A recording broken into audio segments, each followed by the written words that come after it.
बिस्मिल्लाहिर्रहमानिर्रहीम। स्टूडेंट्स अस्सलाम वालेकुम। ऑब्जेक्ट ओरिएंटेड प्रोग्रामिंग के 5th लेक्चर में आपको वेलकम करता हूँ। लास्ट लेक्चर्स में हमने वेरिएबल्स का यूज़ सीखा और इस लेक्चर में हम इंशाल्लाह डिसीजन स्ट्रक्चर्स और लूप का इस्तेमाल सीखेंगे। डिसीजन स्ट्रक्चर्स जो हैं वो डिसीजन करती हैं, मतलब कि किसी कंडीशन की बुनियाद पे ये डिसीजन लेती हैं कि कब क्या काम करना है। इसमें से 3 जो हैं वो डिसीजन के लिए स्ट्रक्चर्स मौजूद है हमारे पास, इफ़ एल्स और स्विच। सी और C++ और तकरीबन हर लैंग्वेज में यही डिसीजन मेकिंग के लिए स्ट्रक्चर्स इस्तेमाल होती हैं। इफ़ डिसीजन स्ट्रक्चर जो है वो वन वे है, यानी सिर्फ ट्रू के केस में डिसीजन लेती है। अगर ट्रू होगा तो एग्जीक्यूशन होगी, फॉल्स के केस में साइलेंट रहती है। जबकि फॉल्स का केस डील करने के लिए हमारे पास इफ़ के साथ एल्स यानी इफ़ एल्स जो है वो ये डिसीजन स्ट्रक्चर है। एल्स का केस फॉल्स केस को डील करता है। और इसके साथ स्विच केस जो है दैट इज़ मल्टी ब्रांच्ड।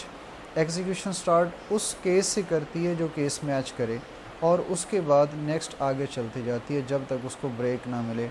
और अगर कोई भी केस मैच नहीं करता तो यू नो कि डिफ़ॉल्ट केस जो है वो एग्जीक्यूट होता है।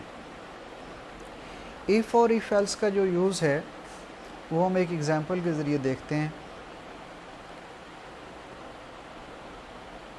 हम एक इंटीजर x उसमें वैल्यू 4 से इनिशलाइज करवा के उसको चेक करते हैं।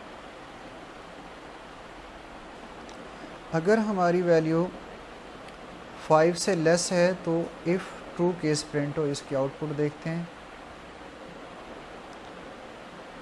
आउटपुट जो है इफ़ ट्रू केस आई, क्योंकि x जो है वो 5 से लेस है, 4 लेस देन 5 होता है, इसलिए ट्रू कंडीशन हुई और इसलिए ये रिज़ल्ट आउटपुट हमारे सामने प्रिंट हुई।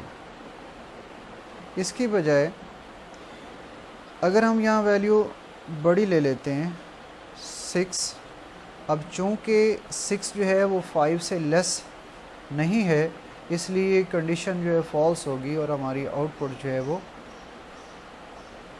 कुछ भी नहीं आएगी, बिकॉज फॉल्स केस डील करने के लिए हमारे पास कोई स्ट्रक्चर या कोई ब्लॉक है ही नहीं। अब इसके बरक्स अगर हम एक और डिसीजन स्ट्रक्चर लें जिसमें हम इफ़ एल्स का इस्तेमाल करें, तो पहले लूप जो है वो चूँकि 4 वैल्यू है इसलिए टेस्ट करके जब वो लेस दैन 5 होगी तो इफ़ ट्रू केस प्रिंट करवाएगा। ये भी कंडीशन ट्रू होगी। तो अब देखते हैं कि हमारी आउटपुट क्या होगी। हमने देखा कि हमारी जो आउटपुट है वो पहले जो सिंपल इफ़ हमारे पास ये ब्लॉक है,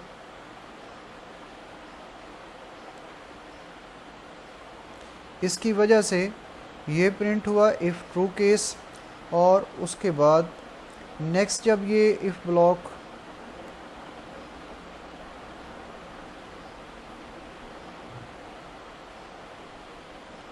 एग्जीक्यूट हुआ तो उसकी वजह से चूँकि कंडीशन ट्रू थी, 4 5 से लेस ही होता है, इसलिए इफ़ एल्स का ट्रू केस जो है एग्जीक्यूट हुआ। लेकिन अगर हम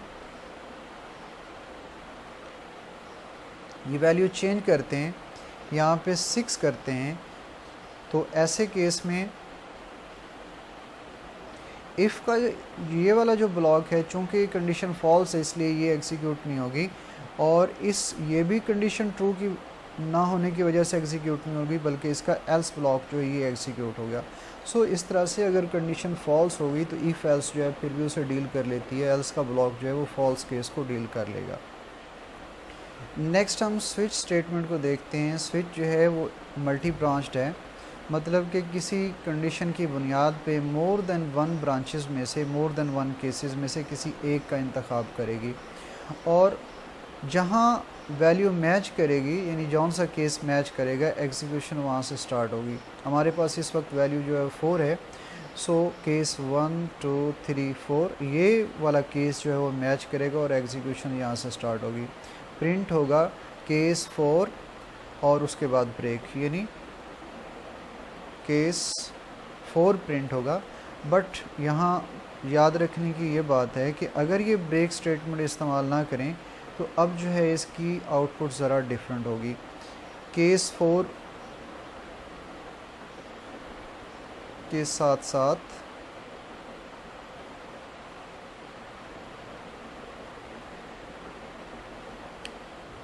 डिफ़ॉल्ट केस भी प्रिंट होगा। यहाँ हमने केस 4 के बाद जो ब्रेक थी यानी एग्जीक्यूशन को स्टॉप करने वाली स्टेटमेंट, उसको हमने ख़त्म कर दिया और जिससे हमारी आउटपुट जो है वो केस 4 और डिफ़ॉल्ट केस आई। इसकी वजह यह है कि जब हमारी एग्जीक्यूशन स्टार्ट होगी तब जो मैचिंग केस होगा वो केस 4 होगा ये वाला, और इसके बाद एग्जीक्यूशन यहाँ से स्टार्ट होगी। लेकिन चूँकि यहाँ ब्रेक स्टेटमेंट नहीं है इसलिए एग्जीक्यूशन अब रुकेगी नहीं, इससे अगला जो ब्लॉक है, जो स्टेटमेंट है, वो भी रन होगी डिफ़ॉल्ट केस। सो इस तरह से ब्रेक स्टेटमेंट केसेस की जो एग्जीक्यूशन है उसको सेपरेट करने के लिए, आइसोलेट करने के लिए इस्तेमाल होती है। ब्रेक का इस्तेमाल समझना इंतहाई ज़रूरी है। अब हम अपनी इनपुट चेंज करते हैं। सपोज़ जो हमारी इनपुट है दैट इज़ 1। अब 1 जो है पहला ही केस मैच करेगा, चूँकि मैंने ब्रेक जो स्टेटमेंट्स हैं वो ख़त्म कर दिए हैं। सो ऐसी केस में पहले एग्जीक्यूशन यहाँ से स्टार्ट होगी, चूँकि ब्रेक नहीं है, फिर उसके बाद केस 2 भी प्रिंट होगा। ब्रेक ना होने की वजह से नेक्स्ट स्टेटमेंट भी एग्जीक्यूट होगी और केस 3। सो हमारी जो आउटपुट है केस 3 पे जाके स्टॉप होगी और यूँ हमारी आउटपुट जो है केस 1, केस 2 और केस 3 है। एक्सीडेंटली अगर कोई भी ब्रेक स्टेटमेंट ना यूज़ किया है तो स्विच स्टेटमेंट की जितनी भी स्टेटमेंट्स होंगी स्विच ब्लॉक के अंदर वो सारी की सारी एग्जीक्यूट होंगी। सो ब्रेक का इस्तेमाल जो है बहुत ज़रूरी है। ब्रेक तमाम केसेस को आइसोलेट करने के लिए इस्तेमाल किया जाता है। हाँ, लॉजिक में अगर ज़रूरत पड़े तो आप ब्रेक के बगैर अपनी लॉजिक इम्प्लीमेंट कर सकते हैं, लेकिन नॉर्मली हर केस के बाद जो है ब्रेक स्टेटमेंट इसलिए लगाते हैं ताकि दूसरे किसी भी केस से डिफ्रेंशिएट हो सके। स्विचिंग के सिलसिले में एक और बात भी मद्देनज़र रखनी चाहिए जो कि बहुत इम्पॉर्टेंट है, वो ये कि केस के अंदर जो वैल्यू मैच की जा रही है वो हमेशा कोई कांस्टेंट वैल्यू होनी चाहिए।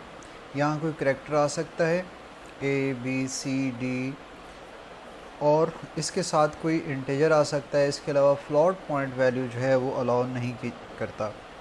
सो अगर हम इस वक्त यहाँ पे सिंटैक्स एरर भी शो हो रहा है तो ये एक सिंटैक्स एरर समझा जाएगा। फ्लोट वैल्यू अगर हम देने की कोशिश करते हैं तो ये एक सिंटैक्स एरर होगा। सो ओनली न्यूमेरिक कांस्टेंट जिनमें डेसिमल के बगैर और साथ कोई करैक्टर कांस्टेंट, इनमें से कोई भी वैल्यू यहाँ पे बतौर मैचिंग यूज़ की जा सकती है। इसके बाद स्टूडेंट्स बढ़ते हैं लूप्स की जानिब। आपको मालूम है कि लूप्स का मकसद किसी भी सेट ऑफ स्टेटमेंट्स को, किसी भी ब्लॉक ऑफ स्टेटमेंट को बार बार एग्जीक्यूट करना होता है। इनमें से 3 इस मकसद के लिए यूज़ होने वाली लूप्स हैं, जिनमें फॉर लूप, वाइल लूप और डू वाइल लूप।